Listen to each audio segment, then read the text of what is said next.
Hello everyone, this is me Suyash Mundada from Kolkata और हम लोग कंटिन्यू करने वाले हैं आईएससी क्लास 12 कॉमर्स स्टूडेंट्स के लिए एग्जाम ओरिएंटेड वीडियो सीरीज, जहां पर we started off with the topic organizing, जिसका 2 पार्ट ऑलरेडी यूट्यूब पर अपलोडेड है। अगर आपने अभी तक उस वीडियो को नहीं देखा है तो जरूर देखिएगा। वीडियो का लिंक हम डिस्क्रिप्शन, आई बटन दोनों में ऐड कर देगा। बहुत ही डिटेल और इन डेप्थ डिस्कशन किया गया। हम लोग अपने ऑर्गेनाइजिंग के डिस्कशन को अब आगे बढ़ाते हैं और आज का जो अपना टॉपिक होने वाला है वो प्राइमरली है डेलीगेशन ऑफ अथॉरिटी। चलिए स्टार्ट करते हैं। देखिए, सबसे पहले हम आपको डेलीगेशन समझाते हैं एक साधारण लेमैन की तरह। डेलीगेशन का मतलब हो गया जो काम पहले एक सुपीरियर कर रहा था, अब उसी काम को अब उनका सबऑर्डिनेट करेगा। जो काम पहले सीनियर कर रहा था, अब वही काम जूनियर करेगा। ये सिंपल इतना ही है डेलीगेशन। लेकिन अगर इसको टेक्निकली समझे तो टेक्निकली आपको डेलीगेशन क्या है? Delegation is a process. Delegation is a process जहां पर हम लोग 3 चीज करते हैं। सबसे पहले हम लोग ड्यूटी असाइन करते हैं। सबसे पहला काम हो गया assigning duty. Sir assigning duty का मतलब क्या हो गया? सर ड्यूटी का मतलब क्या हो गया? ड्यूटी का मतलब हो गया task to be performed. Sir duty का मतलब हो गया गोल्स टू बी अचीव्ड। उस काम को हम लोग असाइन करते हैं। सर कौन असाइन कर रहे हैं? सुपीरियर। सर किसको असाइन कर रहे हैं? सबऑर्डिनेट को। सर सुपीरियर अपने सबऑर्डिनेट को ड्यूटीज असाइन करे। सर ड्यूटी का मतलब task to be perform. Sir duty का मतलब हो गया गोल्स टू बी अचीव। हम लोग उनको डेलीगेट कर दिए। किसने किया? सर सुपीरियर ने अपने सबऑर्डिनेट को किया। जो काम पहले सुपीरियर करता वही काम उनका सबऑर्डिनेट करेगा। यहां तक क्लियर है? सर ड्यूटी असाइन कर दिया। ड्यूटी असाइन करने के बाद we entrust authority. Entrust authority का मतलब हो गया उस ड्यूटी को पूरा करने के लिए उनको कुछ अधिकार देना, राइट देना। कई बार हम लोग को ऐसा लगता है कि अथॉरिटी का मतलब होता है power. The answer is no. Authority और पावर में डिफरेंस है। अथॉरिटी का मतलब हो गया अधिकार, अ राइट। सर किस तरह का right? A right to act on behalf of superior. हम लोगों ने क्या किया? अपने सबऑर्डिनेट को कुछ अथॉरिटी दिया। I am a superior. मैंने अपने सबऑर्डिनेट को राइट दिया। किस चीज का राइट दिया? राइट दिया कि भाई तुम एक काम करो, इस ड्यूटी को पूरा करते समय मेरे बिहाफ में एक्ट करो, मेरे बिहाफ में डिसीजन लो, मेरे बिहाफ में ये डिसाइड करो रिसोर्सेस को किस तरीके से यूज करना है। जो काम पहले मैं कर रहा था, जो पावर पहले मेरे पास था, वो पावर अब मैं तुमको दे रहा हूं। ऑब्वियस सा बात है, मैं लिमिटेशन जरूर लगाऊंगा पावर में, बट जो काम पहले मैं कर रहा था वो काम अब आपको करना होगा। ध्यान क्या रखना होता है इसमें? जब भी आप अपने सबऑर्डिनेट को कोई पावर दे रहे हो तो आपको पावर या राइट हमेशा एडिक्वेट देना चाहिए। सपोज आपको ड्यूटी परफॉर्म करना है, उस ड्यूटी परफॉर्म करने के लिए आपने उनको अथॉरिटी बहुत ज्यादा दे दिया तो वो अपने पावर का अब्यूज करेंगे, पावर का मिसयूज करेंगे। और जितना ड्यूटी पूरा करना है, अगर आपने उसके लिए अथॉरिटी कम दिया तो वो अपने ड्यूटी को कभी पूरा नहीं कर पाएगा। तो आपने सबसे पहले ड्यूटी असाइन कर दिया, अथॉरिटी एंट्रस्ट कर दिया। अब आपको रिस्पॉन्सिबिलिटी इंपोज करना पड़ेगा। सर रिस्पॉन्सिबिलिटी का मतलब होता है ऑब्लिगेशन। हम लोग अपने सबऑर्डिनेट के ऊपर एक ऑब्लिगेशन क्रिएट करते हैं कि भैया अगर आपको काम मिला है तो आपको काम करना होगा, अगर आपने काम नहीं किया तो you will be held answerable. जवाबदारी आपको देना पड़ेगा कि भैया आपने काम क्यों नहीं किया, नहीं हुआ तो क्यों नहीं हुआ। अब एक चीज बड़ा ध्यान से समझिएगा, हम लोग अपने ड्यूटी को डेलीगेट कर सकते हैं, अपने पावर को किसी और को दे सकते हैं। I can give my duty to someone else, I can give my power to someone else, but मैं अपने रिस्पॉन्सिबिलिटी को कभी भी किसी को डेलीगेट नहीं कर सकता हूं। Responsibility is always absolute, it can never be delegated, it can never be delegated. I think आपको मेरा बात यहां तक समझ में आ चुका है। अब हम लोग एक बार इसको थोड़ा सा डिटेल में पढ़ते हैं। तो बोलता है सर ड्यूटी का मतलब क्या हो गया? सर ड्यूटी का मतलब हो गया task to be perform, goal to be achieve. मतलब सबऑर्डिनेट सुपीरियर के बिहाफ में काम कर रहे हैं। सर जब भी ड्यूटी दोगे ना तो टारगेट सेट कर देना। टारगेट मतलब कि डे एंड में ना आपको कैश फ्लो बना के लेके आना है, डे एंड में ना आपको पीएल बना के लेके आना है, डे एंड में ना आपको ये काम करके देना है, ताकि मेजर कर सको ना कि भैया उसने काम किया भी है कि नहीं किया है। Grant of authority. Sir authority का मतलब अधिकार, राइट। सर क्या चीज का अधिकार? To decide, to act, to use resources and to represent superior. मेरे बिहाफ में आप एक्ट कर सकते हो, मेरे बिहाफ में आप डिसीजन ले सकते हो, मेरे बिहाफ में आप रिसोर्सेज को यूज कर सकते हो, मेरे को रिप्रेजेंट कर सकते हो। कौन? Subordinate. Subordinate can act, decide, use resources मेरे बिहाफ में। हमेशा अथॉरिटी एडिक्वेट देना चाहिए ताकि वो अपने काम को पूरा कर सके। और सर रिस्पॉन्सिबिलिटी का मतलब क्या हो गया? ऑब्लिगेशन। रिस्पॉन्सिबिलिटी का मतलब हो गया ऑब्लिगेशन, आंसरेबिलिटी। काम नहीं किया तो क्यों नहीं किया। ध्यान रखिएगा, responsibility is always absolute, it can not be delegated. आप कभी भी अपने रिस्पॉन्सिबिलिटी को किसी को डेलीगेट नहीं कर सकते हो। सर पावर डेलीगेट कर सकते हैं क्या? हाँ। ड्यूटी डेलीगेट कर सकते हैं? हाँ। But sir responsibility never. You can never ever ever delegate your responsibility. क्या आई थिंक आपको मेरा बात समझ में आ रहा है? हम लोग अपने डिस्कशन को आगे बढ़ाते हैं। वेरी इंपॉर्टेंट टॉपिक, डेलीगेशन का एडवांटेज। इसको ध्यान से समझिएगा क्योंकि आगे एक टॉपिक आएगा डिसेंट्रलाइजेशन का एडवांटेज, वहां पर भी इतना ही पढ़ने से आपका काम बन जाएगा। तो बड़े ध्यान से समझिएगा। देखिए इसको याद रखने का तरीका क्या है। अगर आपने सुना होगा, मैथ्स के एक बहुत फेमस राइटर है, उनका बुक है, सीबीएसई वालों में पढ़ाया जाता है, बट आपने सुना होगा आरडी शर्मा। आरडी शर्मा शायद आपने बुक सुना होगा। तो आरडी शर्मा का बुक्स, आरडी शर्मा उनका नाम है। उन्होंने बुक कौन सा लिखा? मैथ्स का। अगर आपने आरडी शर्मा के मैथ्स बुक को सॉल्व कर लिया तो आपका मैथ्स बड़ा क्विक होगा और आपका ग्रोथ एंड डेवलपमेंट होगा मैथ्स में। क्या ध्यान रखना है सर? आरडी शर्मा के मैथ्स का बुक को सॉल्व किया तो आपका मैथ्स क्विक होगा और आपका ग्रोथ एंड डेवलपमेंट होगा। आर डी शर्मा मैथ्स का book, maths become quick and you get growth and development. चलिए स्टार्ट करते हैं।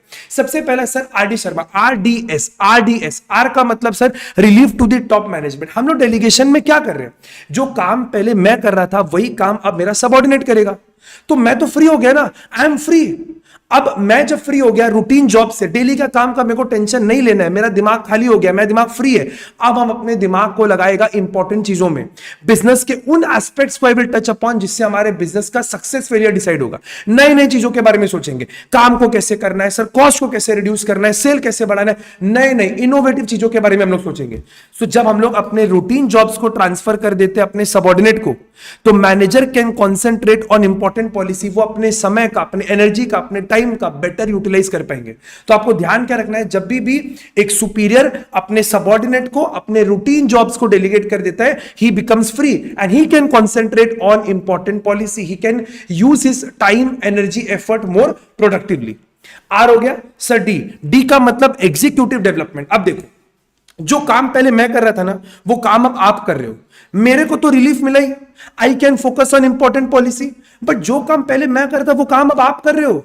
कहीं ना कहीं आपका भी नॉलेज, आपका भी स्किल मेरे बराबर आ रहे हैं।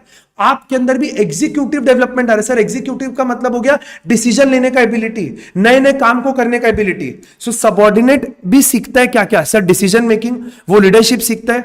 And as they are required to handle situation and solve managerial problem. Sir जो काम पहले मैं कर रहा था वो काम अब आप कर रहे हो। तो जब आप उस काम को करोगे तो आपके अंदर भी डिसीजन लेने का एबिलिटी आएगा, आपके अंदर भी लीडरशिप स्किल आएगा, प्रॉब्लम को टैकल करने का तरीका आएगा, सोल्यूशन निकालने का आप तरीका खोज पाओगे। तो आर हो गया, डी हो गया। सर आर मतलब relieve to the top management, D का मतलब एग्जीक्यूटिव डेवलपमेंट। सर लोग एस में आते हैं, एस का मतलब हो गया specialisation. Sir very very important, हम लोगों ने पहले भी टॉपिक पढ़ा था, division of work. Division of work का मतलब क्या होता है? अपने काम को लोगों में बांट देना। जो काम पहले मैं कर रहा था वो काम मैंने 4 लोगों में बांट दिया। सर ये कैसे होता है? डेलीगेशन से ही डिवीजन ऑफ वर्क होता है। मैंने अपना काम इसको डेलीगेट कर दिया। ए भाई तुम परचेज देखो, तुम सेल देखो, तुम ये देखो, तुम वो देखो, तुम ये देखो। इससे क्या हुआ? स्पेशलाइजेशन। एक आदमी को, मेरे को सारा काम नहीं करना है, परचेज वाले को परचेज का काम देखना है, तो मैंने क्या किया? परचेज का काम डेलीगेट किया, सेल का काम डेलीगेट किया। डेलीगेशन के कारण क्या हुआ? Division of work. Jobs are delegated based on experience and ability. ये हम लोग टॉपिक पहले भी डिस्कस कर चुके हैं। तो 3 पॉइंट आई थिंक आप लोगों को क्लियर है। डेलीगेशन का सबसे बड़ा फायदा क्या है? टॉप मैनेजमेंट के रिलीफ, एग्जीक्यूटिव का development and specialisation. RDS, RD Sharma, RDS. M मतलब मैथ्स, मैथ्स के लिए क्या करना है? मोटिवेशन। सर सिंपल सा बात है ना, सिंपल सा बात है। आप एक खुद सोचो, जब आप थोड़े से छोटे थे, जब छोटे थे, दिवाली है मान लो घर पे, या कोई भी फेस्टिवल है, आपको कोई काम पूरा करने नहीं मिलता था। आपको पापा बोले काम करना तू ये कर, मेन काम मैं देखूंगा। मम्मी बोल रही है सब्जी चॉपिंग करो, I will do the needful. आपको केवल थोड़ा थोड़ा काम मिल रहा है, आपके अंदर सेटिस्फेक्शन नहीं आता था। अब आप बड़े हो गए हो, आपको पूरा का पूरा काम मिल रहा है। You go and do shopping, you put the lights. आपके अंदर क्या? एक सेंस ऑफ अकम्प्लिशमेंट आ रहा है, मोटिवेशन आ रहा है। वही चीज है, delegation provides status and recognisation. अपने सबऑर्डिनेट्स को जॉब सेटिस्फेक्शन फील होता है, उनका सेल्फ एस्टीम, कॉन्फिडेंस बढ़ता है, and they have a sense of initiative. कुछ चीज करने का उनके अंदर एनर्जी, ज़ील आता है। तो डेलीगेशन का देखिए बड़ा फायदा है। डेलीगेशन एम्प्लॉय को मोटिवेट करता है। सर किस चीज में मोटिवेट करता है? उसको स्टेटस फील होता है कि चल जो काम ना पहले मेरा सर कर रहा था वो काम अब मैं कर रहा हूं। स्टेटस, रिकॉग्नाइजेशन, काम में सेटिस्फेक्शन फील होता है, खुद का अपना कॉन्फिडेंस बूस्ट होता है, सेल्फ एस्टीम बढ़ता है। 3-4 वर्ड्स को अगर आप याद रख लोगे तो आपका काम हो जाएगा। You can just remember the words like status, recognition, self esteem, moral boost. इन सब वर्ड्स को आप याद रखोगे तो आपका काम बन जाएगा। तो we done RD Sharma, RDSM, M हो गया सर मैथ्स। अब quick growth and maths fast होगा और ग्रोथ एंड डेवलपमेंट भी आएगा। तो सर क्यू का मतलब हो गया क्विक डिसीजन। देखिए क्या हुआ, हमने अपना काम अपने सबऑर्डिनेट को दे दिया सर, केवल काम नहीं दिया, साथ में उसको अधिकार भी दिया सर, राइट भी दिया सर। राइट क्या दिया? To act on my behalf, to take decision on my behalf, to use resources अपने आप से। तो डिसीजन फास्ट होगा ना, वरना पहले क्या होता था, ड्यूटी मेरा, पावर मेरा, हर बार उसको आके मेरे को पूछना है सर ये कर ले क्या, वो कर ले क्या, ऐसा कर ले क्या, वैसा कर ले क्या। अभी ऐसा कुछ नहीं है, आपको ड्यूटी मिला, आपको पावर मिला, अभी आप अपने हिसाब से काम करो। तो subordinate can take decision without consulting superior. ऐसा नहीं कि आप सलाह मशवरा नहीं ले सकते हो, बट आपको अगर ठीक लगता है तो आप करो, क्योंकि आपको सर पावर भी मिले। More practical decisions can be taken. Obvious सा बात है ना, आज अगर सपोज आप फैक्ट्री में काम कर रहे हो, हम अपने ऑफिस के एसी चेंबर में बैठा हुआ है, हाउ डू आई नो कि फैक्ट्री का वर्किंग कंडीशन क्या है? वो तो आप ही मेरे से बेटर समझ पाओगे, सबऑर्डिनेट ही बेटर समझ पाएगा कि फैक्ट्री में क्या चल रहा है, ऑन ग्राउंड क्या डिसीजन लेना होगा। आई थिंक आप मेरा बात समझ पा रहे हैं। And last is growth and development. Sir obvious सा बात है, जब आप इतना कुछ करोगे, जब टॉप मैनेजमेंट को रिलीफ हो गया, जब एग्जीक्यूटिव का डेवलपमेंट हो रहा है, जब मोटिवेशन आ रहा है लोगों के अंदर, स्पेशलाइजेशन हो रहा है, डिसीजन फास्ट लिए जा रहे हैं, तो ऑर्गेनाइजेशन का ग्रोथ एंड डेवलपमेंट होना अनिवार्य है, निश्चिंत है, इनएविटेबल है। चलिए डिस्कशन को आगे बढ़ाते हैं। नेक्स्ट टॉपिक जो अपने बात करने वाले वो है सेंट्रलाइजेशन एंड डिसेंट्रलाइजेशन। नाम से समझ में आता है, सेंट्रलाइजेशन का मतलब हो गया जब टॉप मैनेजमेंट डिसीजन मेकिंग का सारा पावर अपने खुद के हाथ में रखते हैं। He retains almost all the matters that is related to decision making and policy making. Sir decision लेना और पॉलिसी डिसाइड करना, ये काम कौन करेंगे? ये काम एब्सोल्युटली टॉप मैनेजमेंट करेंगे। हर दिन क्या काम होना है ये टॉप मैनेजमेंट बताएंगे। इसी कॉन्सेप्ट को हम लोग बोलते हैं सेंट्रलाइजेशन। लेकिन डिसेंट्रलाइजेशन का मतलब होता है जब टॉप मैनेजमेंट ने अपने पावर को सिस्टमैटिकली लोगों में डिस्पर्स कर दिया है। कुछ चीजों का पावर खुद के हाथ में रखा है, मेजर पॉलिसी वही बनाएंगे, major policy will be taken by top management, policy making top management, major decision top management, but systematically अपने पावर को लोगों में डिस्पर्स कर दिया है। आई थिंक यहां तक का बात क्लियर है। एक बार हम लोग पढ़ते देखिए क्या लिखा हुआ है। सेंट्रलाइजेशन का मतलब हो गया concentration of decision making with the top management. Top management decision making का पावर अपने खुद के हाथ में रखेगा। He exercises strict supervision and control over activities. हर काम के ऊपर वो सुपरवाइज करेंगे, ये ऐसे करो, ये ऐसे करो, इसको वैसे करो, स्ट्रिक्ट सुपरविजन। रिटेंशन एकदम पूरा है, सारा डिसीजन उनके हाथ में। और डे टू डे जो एक्टिविटीज में इंस्ट्रक्शन भी कौन देगा? टॉप मैनेजमेंट ही देगा। हर दिन आपको क्या काम करना है टॉप मैनेजमेंट बताएगा। अब देखिए ये ना कोई खराब चीज नहीं है। अगर आप एक छोटे बिजनेस के एंगल से देखोगे तो वहां पर ये सब चीज आपको बहुत कॉमनली देखने मिलेगा।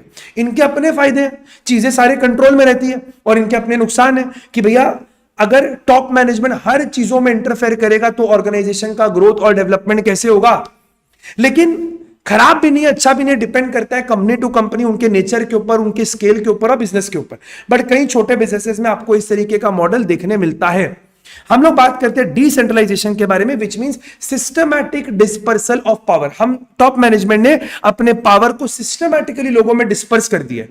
टॉप मैनेजमेंट कुछ चीजों का पावर अपने खुद के हाथ में रखते हैं, मेजर डिसीजन मेकिंग, जिससे आपके ऑर्गेनाइजेशन का सक्सेस और फेलियर डिसाइड होगा, वो अपने पास रखेंगे। लेकिन बाकी चीजों को डेलीगेट कर देंगे। बाकी सिस्टमैटिकली पावर को डिस्पर्स कर दिया। हाँ, कोऑर्डिनेशन देखेंगे कि हो रहा है कि नहीं हो रहा है।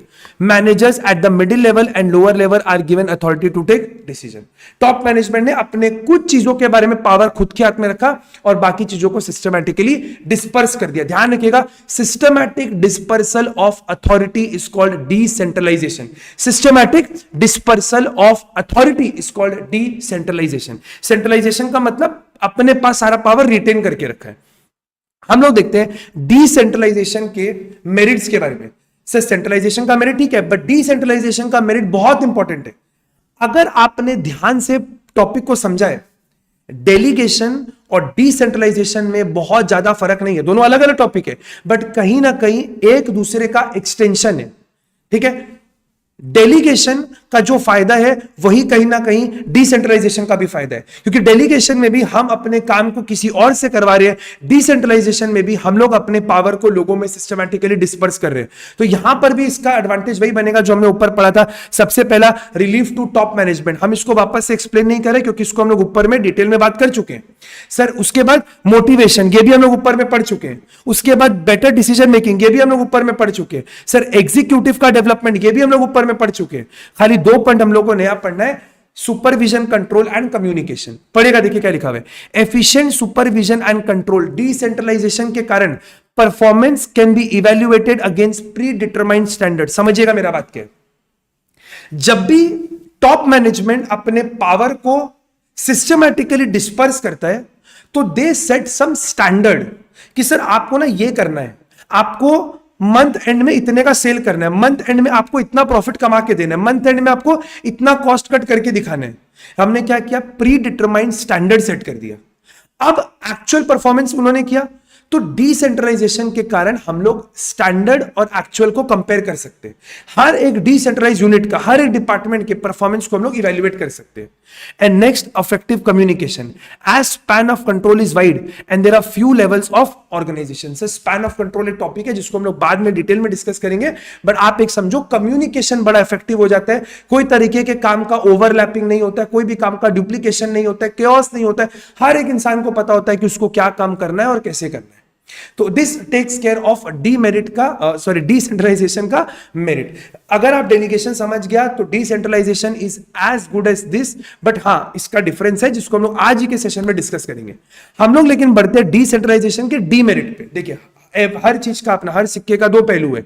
तो जैसे डिसेंट्रलाइजेशन का फायदा है उसी तरह उसका नुकसान भी है। सबसे पहला हैवी ओवरहेड। अब आप सोचो, डिसेंट्रलाइजेशन मॉडल में हमको कोऑर्डिनेशन करना पड़ता है, अलग अलग डिपार्टमेंट बनाना पड़ता है, सबको काम देना पड़ता है, सबके काम को मॉनिटर करना पड़ता है, तो भैया खर्चा तो ज्यादा हो गई। इसीलिए देखा जाता है कि जितने भी बड़े बड़े कंपनी है वो लोग डिसेंट्रलाइजेशन मॉडल पर ज्यादा काम करते हैं, और जो छोटे छोटे कंपनीज है, छोटे छोटे ऑर्गेनाइजेशन है, वो लोग सेंट्रलाइजेशन मॉडल पर काम करते हैं। सबसे पहला high administrative expense, day to day office expense बहुत ज्यादा लगेगा, दुनिया भर का स्टाफ लगेगा, आपको ट्रेंड मैनेजर्स लगेंगे।